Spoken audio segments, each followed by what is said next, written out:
हमारे कवि जी 4 लाइन भूमिका के अंदर मास्टर बड़ा सुंदर भाव लिखत हूँ।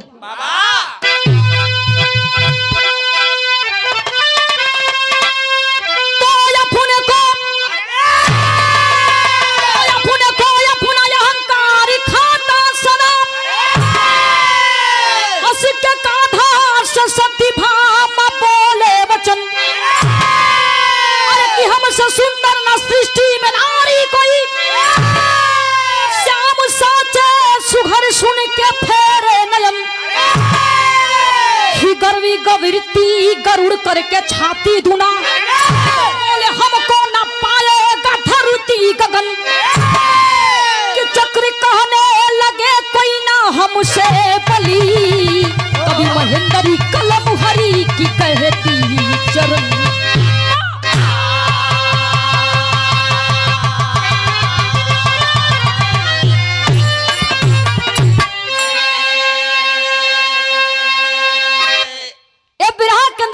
एक लाइन कव्वाली का अंदाज हो आवाज।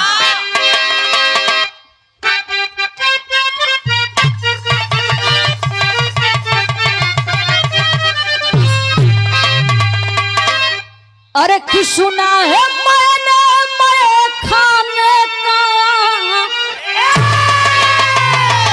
अरे कि सुना है मैंने मैं खाने का, अरे कि नाम बदलने वाला है, अरे कि सुना है मैंने मैं खाने का, अरे कि नाम बदलने वाला है, तो खोली के बोतल रख दे सामने जान बदलने वाला है, खोल के रहल।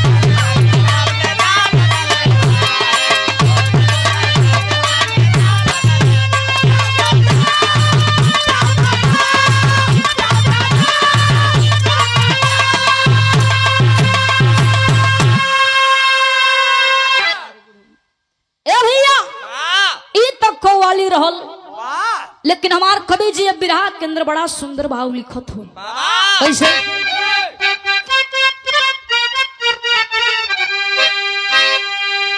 अरे किस समय से पहले भाग्य से ज्यादा,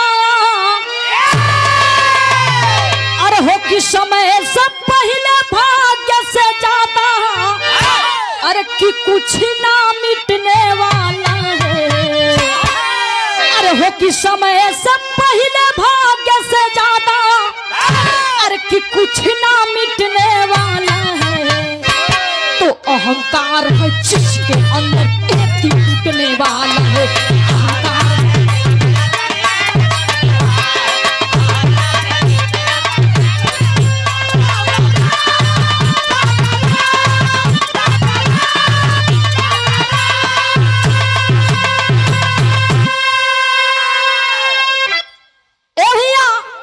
समय से पहले भाग्य से ज्यादा कुछ ना मिटने वाला है, अहंकार है जिसके अंदर एक दिन टूटने वाला है। देखा भैया बतावल गई अहंकार मय घमंड जेकरे अंदर हो गई ओकर भैया एक न एक दिन सर्वनाश निश्चित बा। ऐस भैया कोनो चीज पर केहू के घमंड करे के न चाहिए, एक न एक दिन घमंड भैया टूटी जाला। बिरहा हमारे जैसे शुरुआत हो था मास्टर नजम भाव लगत।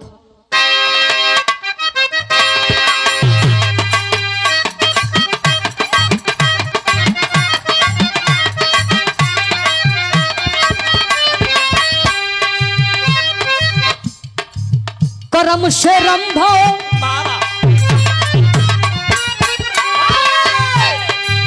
कर्म से रंभो करम्भु का विनाश हुआ, कर्म से रावण का परिवार पूरा नाश हुआ।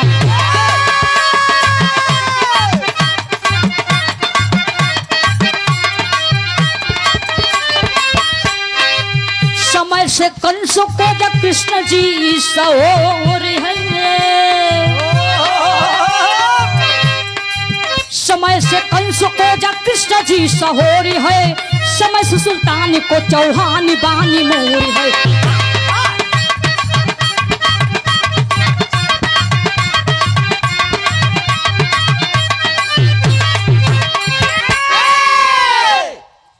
अच्छा भैया जरा एक बिरहा पर गौर करा लोगन। देखा बतावल गई द्वारकाधीश सिंहासन पर बैठल हूं भैया, उनके दूठे मेहरारू है। दूठे हो दूठे कैसे अचंभित होत हुआ, जैसे महेंद्र के दूगो है सो। तब कई दूठे बिया कैले हवा, एक ठे गाजीपुर वाली एक ठे मिर्जापुर वाली। वही सुना मैं बार झर गई बियाहे करे में, लेकिन का करबा गरीब कट्टा बंदूक लेके चलत हो गुरुजी। अब वही कथू हम चाकू लेके आ ले। ए भैया भगवान श्री कृष्ण जी के दूठे मेहरारू रहली। पहल की पत्नी का नाम बतावल गई सत्यभामा और दूसर की पत्नी का नाम बतावल गई रुक्मिणी। समय बीतत बा, धीरे धीरे धीरे धीरे कुछ दिन बीत गई बाबू। एक दिन सत्यभामा के अपने सुगराई पर घमंड हो गई, उनके रह ना गई बाबू, उनके रह ना गई। जब उनके रह ना गई भैया जाए के भगवान श्री कृष्ण जी के आगे कथी अच्छाई बताई स्वामी, का हमसे सुंदर इस सृष्टि पर कोनो नारी है? हमके तना लगत बा कि हमसे सुंदर इस सृष्टि पर नारी केहू पैदा हो। जब इतनी बतिया भैया भगवान श्री कृष्ण जी सुनल कथन की ओ हो लगल हो सब भैया हंस के बतिया के टार देलो।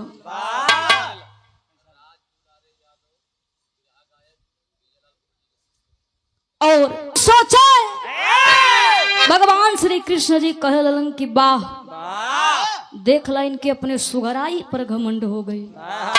लेकिन इतना नाया भैया और समय घमंड और भइल के विराह में एक गीत लगत मास्टर।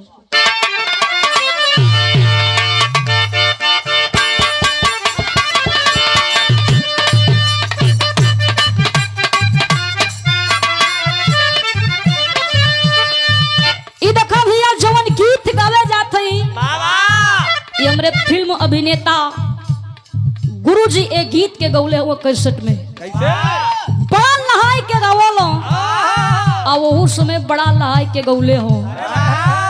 जब सुनी ला तो एकदम मूड मिजाज हरियर हो जाला। कैसे गौले हो तब बट्टा बट्टा गोरी बटले हजार पैबू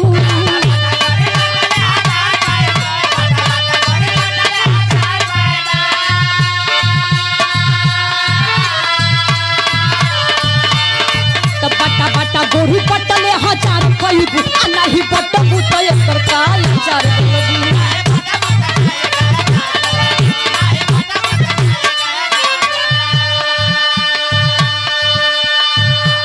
लेकिन भैया वो समय घमंड भइल के विरह में भाव लिखल गई। तो गौरी भगवान से बतिया बतावे लगले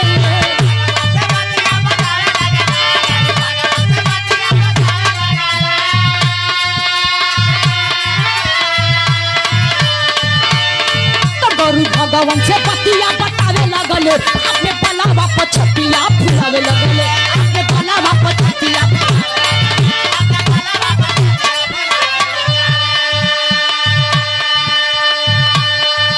ए भैया वो समय गरुड़ जी के भी घमंड हो गई, उनहु के ना रह गई तो जाए कि भगवान श्री कृष्ण जी के आगे हाथ जोड़ले हवो कथन की अच्छा ई बताई प्रभु का हमसे तेज चले वाला ये धरती पर केहू बा? हमके तना लगत बा कि हमसे तेज चले वाला ये धरती पर केहू बाटे। जब इतनी बतिया भैया भगवान श्री कृष्ण जी कन्हैया जी सुनल लगले हंसे कहलन कि बा इनहू के घमंड हो गई अपने चलाई पर। लेकिन इतना ना भैया और समय घमंड भइल के कि कहले कन्हैया से चक्र गुणवान हो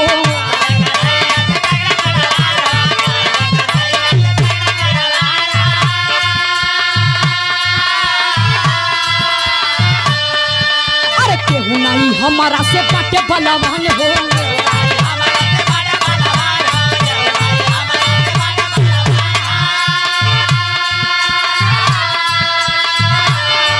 समझती न हूँ कया ही समझावे लगले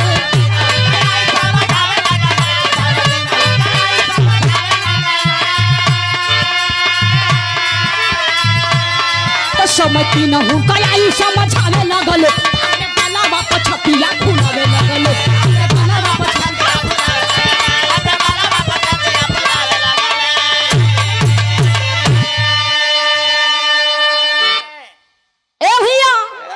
सतभामा जी के अपने सुगराई पर घमंड रहल आ गरुड़ जी के अपने चलाई पर घमंड रहल। एक जानी केउरी रह ना गईल उ रहलो चक्र सुदर्शन जी उनहु के रह ना गईल जाके भगवान श्री कृष्ण जी के आगे हाथ जोड़ले हव कथन की अच्छाई बताई प्रभु जहाँ मारे काटे का काम रहला तो आप हमरा के भेजिला तो अच्छा हमसे ही बताई कि का हमसे बलवान हमसे वीर हमसे योद्धा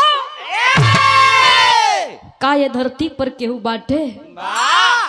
भगवान श्री कृष्ण जी लगल हंसे कहल कि ओ हो तीनहुन जानी के घमंड हो गई। लेकिन भैया धीरे धीरे कुछ क्षण बीतत हो भगवान श्री कृष्ण जी मने मने एक ठे बात सोचत होन विचारत होन गरुड़ जी से एक ठे बात कहल का कहल विराह में एक ठे गीत लगत मास्टर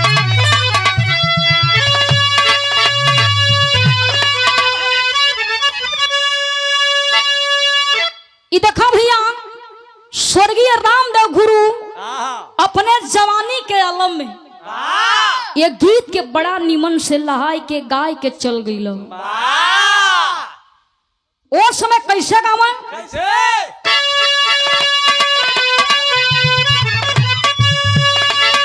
अरे हो कि कवने करनवा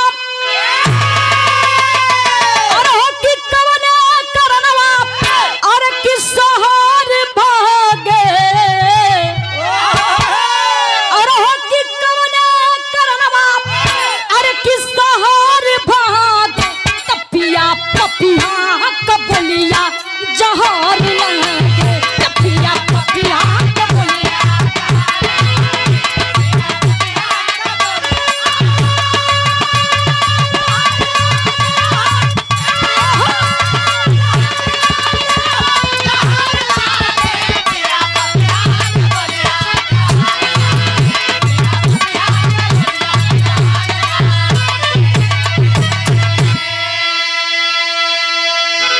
भगवान श्री कृष्ण जी गरुड़ जी से एक बात कहलो का कहलो भैया अरे हो कि गरुड़ जी से कान्हा अरे कि गरुड़ जी से कान्हा अरे कि कहो न लागे अरे हो गरुड़ जी से कान्हा अरे कि कहो न लागे के दली बनवा से कॉपी के ले आव जा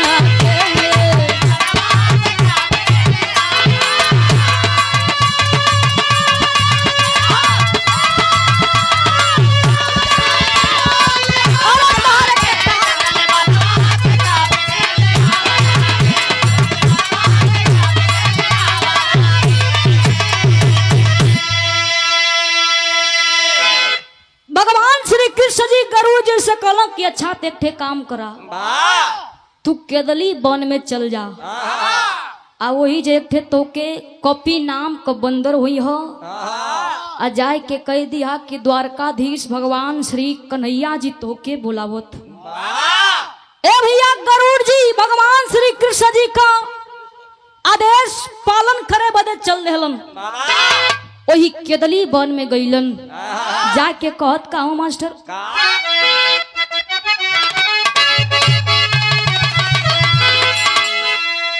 कि कहे गरुड़ कपि से कृष्ण जी ही बोलवले अये ना हनुमान इना कार बात के कइले अये ना हनुमान इना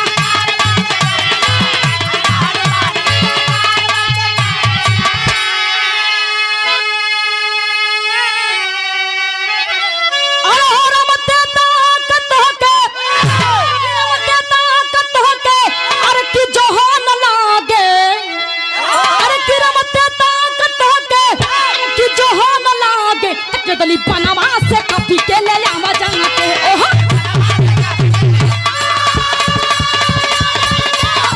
क्या बात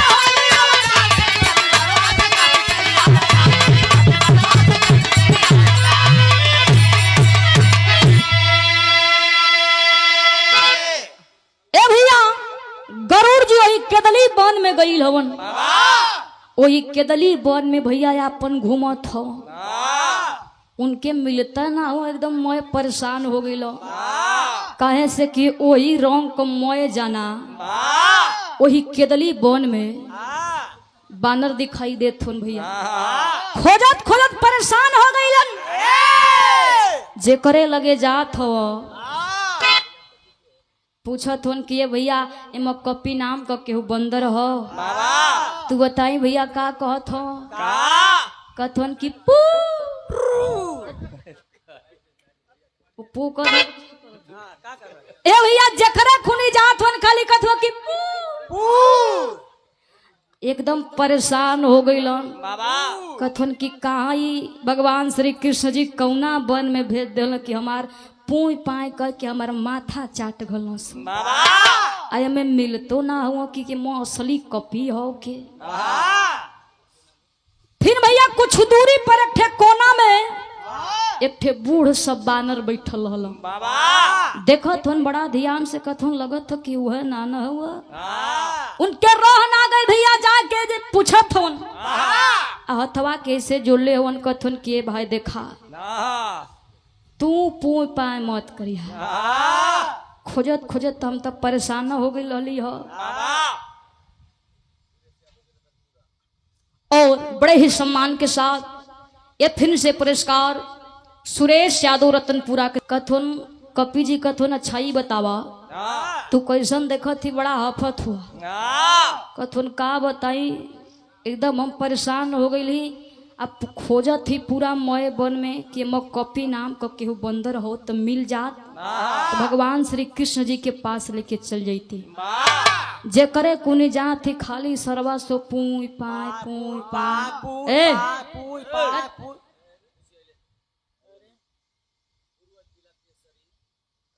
परेशान लगत हुआ कथो हम परेशान तो होइले होई एमा कपी नाम का केहू बंदर हो कथुन बस बस अब तू तो आई गईला हम ही तो ही बतावा का बात हो कथुन चला तो के द्वारकाधीश भगवान श्री कृष्ण जी कन्हैया जी बुलावत हो जब यथनी बतिया भैया वीर बजरंग बली जी सुना था कथो कि अरे यही कन्हैया सनैया के हम ना जानत थे ई कहाँ कहूँ तू कहाँ से आई हो पता तो भैया उनके कुल चीज करो बस तनी सा नाटक करत रहल कल खिंचा यहाँ से और उनके जनता ना है फिर भैया गरुड़ जी ओ केदली बांध के छोड़ के भगवान श्री कृष्ण जी के पास जाए के हथवा के जोड़ के कथुन हे प्रभु बड़ा प्रयास बड़ा हम कोशिश कैली हो इ तो मिलबो कैल तो कथो कि हम उनके जनता ना है जैसे पूछे तनी सरवा सो चिढ़ावत रह वो ना सोझे बतावत हो खाली पूई पाई के हमार मथवे के चाट गल कथन किए खाली उड़ी जा अजाय के कह दिया कि अयोध्या का राजा पुरुषोत्तम भगवान श्री राम जी तो के बुलावत हो फिर गरुड़ जी केदली वन में गई हवन जाय के आगे हाथ जोड़ो थोन कथन सुना ई देखा दूसरी बार आवत थी मना मत करिया चला तो के अयोध्या का राजा पुरुषोत्तम भगवान श्री राम जी बुलावत हो ए बाबू जब इतनी बतिया वीर बजरंग बली जी सुनलन कथन आय हाय हाय हमार प्रभु हमरा के बुलावत हो लगले सोचे भैया सोच के उनकरा आंखी में आंसू भर गई लगला रोवे जब गरुड़ जी देखो तो उनको थन की तोके का भलम कोनो मरली हो कि तोके गरियौली हो कि तू रोवत हुआ बतावा कोनो दिक्कत में परेशानी हो तो बतावा झुठिया कर रोवत हुआ कथन की देखा ये गम कया सुना ये खुशी कया सु हो हमार प्रभु जी हमरा के जब बुला दिल तो हम जरूर जाई कथुन जइबा त ठीक है, देखा तो रही पुरनिया का शरीर हो गई हो, अब आई हमरे कान्ही पर बैठा तो कि हम लेके चल चली। कथुन किन्ना हम जइबा ना करब, तू जा हम आवत नहीं। कथुन काहे बदे हमार माथा चाटत हुआ ये सरकार। चल चलता देखा थी तो रही पूरा शरीर एकदम झुलमुलात है। सोचलिए कि कन्हैया पर बैठ गल होता तो हम लेके चल गल होती। ए भैया और समय भई का बिरहा में टेरी का भाव लगत।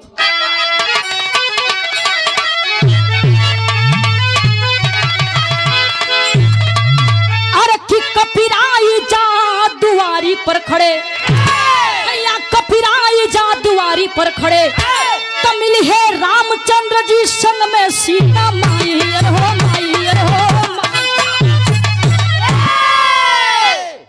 मिली है रामचंद्र जी संग में सीता माई, कपिराई जा दुआरी पर खड़े। ए भैया जवन चक्र सुदर्शन जी रहल, जकरे अपने बल पर घमंड रहल, और समय भगवान श्री कृष्ण जी कन्हैया जी उनकरा के वही मेन गेट के सामने बैठा के पहरेदार बनौले रहल। कहलक कि जबले हम आदेश ना करब केहू अंदर ए महल के अंदर आवे न पावे। वही समय भैया गरुड़ जी केदली वन में हवन, अब वीर बजरंग बली जी से गुहार करत हन कि चला। कथुन ना हम जइबा ना करब। तबले भैया गरुड़ जी का तने सा अखिया झपक की गई। तले वीर बजरंग बली जी अंतर ध्यान हो गइलन, गायब हो गइलन। अजाय के रुकलो कहाँ? भगवान श्री कृष्ण जी के मेन गेट के सामने। सोचत हन कि अंदर जाई, अतौले कथन के खबरदार, देखाई प्रभु का आदेश है, जब बोले वो आदेश ना करी हो तब बोले अंदर तो के जही के ना। कथन सुना बड़ा इज्जत से समझावत थी, मान जाई हमारे प्रभु का आदेश हो, ये हमारे प्रभु का आदेश है। कथुन ना हम जही ना दे। कथुन हई देखत हुआ ना गदा मारा तेज लहू फेंके लगबो। ए भैया नाम अल्लाह था का खाम कोइला वीर बजरंग बली जी अपने मुंह में दबाए के संगवा ले गईलो भगवान श्री कृष्ण जी के पास। जब कृष्ण जी देखलो कथन कपी तुम आ गए इतना जल्दी। अभी बोलता ना भैया जब चक्र सुदर्शन जी के अपना मुंह में दबौले हवन तो ले मुहवा खोल के देखा दे। चक्र सुदर्शन जी बाबू भुइया गिर गईलन, लगले मने मने सोचे विचार करे लगलन कि हमहू से तेज बलवान ये धरती पर केहू हो। उनकर घमंड भैया वही जब चकना चूर हो गई और रह गई सत्यभामा जी के भैया। ओ समय सिंहासन में भगवान श्री कृष्ण जी बैठल हवन, उनकरा के भगवान श्री कृष्ण जी नजर आवत रहल। अब वीर बजरंग बली जी के भगवान श्री राम जी नजर आवत रहल। जब कपी जी देखल कथन के हे प्रभु अच्छा ही बतावा हुआ आपके बगलिया में कौन दासी बैठल है, हमार सीता मैया कहाँ है। जब इतनी बतिया सत्यभामा जी सुनली मने मने लगली सोचे विचारे कहली कि का हमसे सुंदर सीता जी रहली। उन्हों का घमंड भैया चकना चूर हो गई, रह गई गरुड़ जी का। तो ई केदली वन में भैया टिकटिका थवन बैल का आला का भाव लगत मास्टर।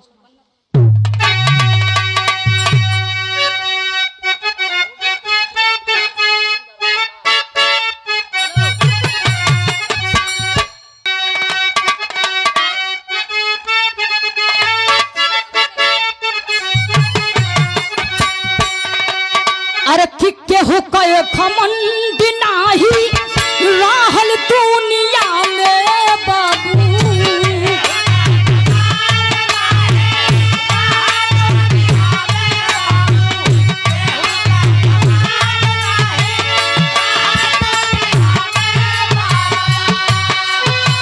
गरुड़ देख पहिले से हाजिर हनुमान, गरुड़ देख पहिले से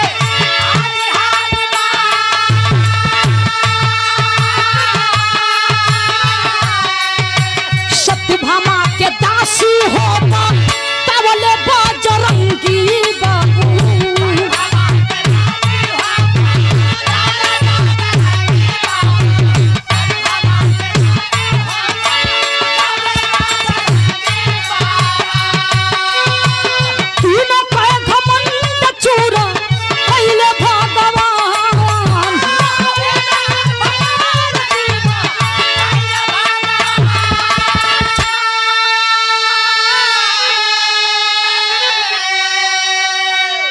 सत्यभामा कौरी चक्र सुदर्शन जी का भैया घमन चकनाचूर हो गई और रह गई गरुड़ जी का। तो ही केदली बन से भैया मोय अपन हाफत हाफत आवत हो। द्वारका नगरी में गईलन, हथवा जोड़ के कथन, हे प्रभु बड़ा कोशिश कैली हम, बड़ा हम परेशान रहली हम। पहिलका हाली भेजला है तो वैसे वैसे बीतल हो, हाई दूसरका बेर गईली है तो आवे का नाव न लेत हो। कथन तू चला, हम आवत नहीं, पता न कहाँ भरे अटकल हुआ, देखा इतना जल्दी हम आए के हाजिर हो गईली। इतना बथिया गरुड़ जी कहत हन भैया, तब तक वीर बजरंग बली जी आए के समनवा खड़ा हो गई। कथन हे प्रभु अब बड़ा लेट भइल, बड़ा विलम्ब भइल, बड़ा समय भइल, अब हमके चले दा, हम चलत थी दूसरी ओर। जब इतनी बतिया गरुड़ जी देखल सुनल, कथों कि अरे यार ही कब कया के हाजिर हवा, आ कथों बड़ा लेट भइल, बड़ा विलम्ब भइल, हमके चले दा। लगल मने मने सोचे गरुड़ जी, विचार करे लगलन, सोचे लगलन, कहे लगलन कि हमहू से तेज चलवैया ये धरती पर हो। उन्हू का घमंड भैया चकनाचूर हो गई। बिरहा समाप्त हो गई। मास्टर खड़ी का भाव लगत आ जा।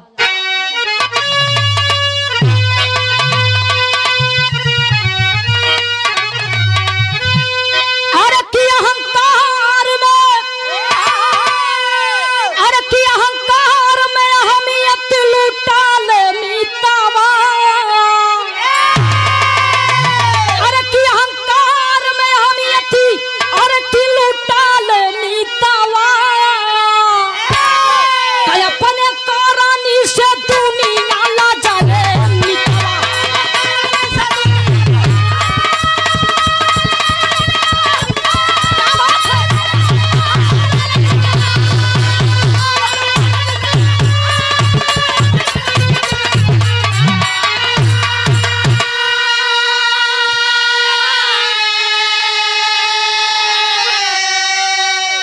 अरे कि केहू के घमंड नाही रहल संसार में, अरे कि मनवा लगाला पंचो राम कर तंगर में।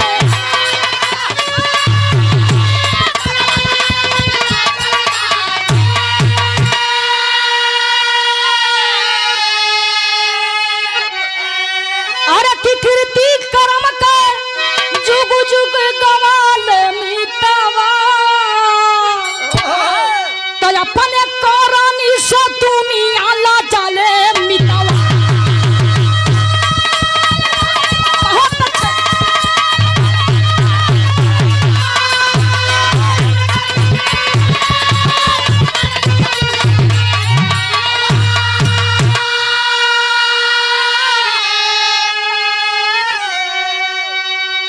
देखा भैया विराह समाप्त हो गई। तीनों जानी का सत्यभामा का चक्र सुदर्शन जी का गरुड़ जी का, तीनों जानी का घमंड चकनाचूर हो गई। भगवान श्री कृष्ण जी का भैया लीला या परम्पार बा। जब जब ये धरती पर संकट आई बा, भगवान श्री कृष्ण जी वो संकट से सबका क्यों बरलन कि औन धन सोना चांदी महल अटारी गाड़ी घोड़ा कुछ चीज पर कबो घमंड करे के ना चाहिए। देखा भैया समय केहू का एक तार न रहेला, तोरे पले आज हो तो कल के नहीं रह सकेला। 4 दिन का जिंदगी भैया हंस खेल के बिता लो, काहे से कि एक न एक दिन है शरीर माटी में मिलिए जाई। झूठिया को लोग कौना चीज पर घमंड करेला। विराह समाप्त होता। मास्टर गुरु घराना का परिचय।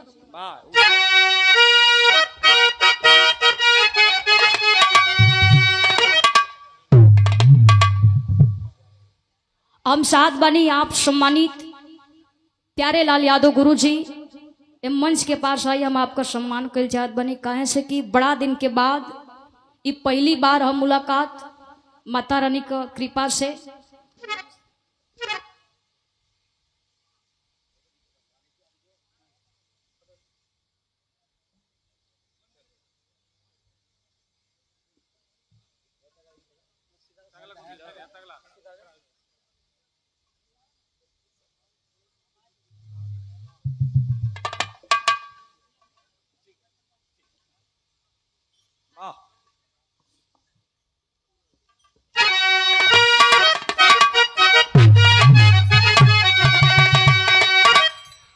जय जखाड़ गुरु चतु लवटन की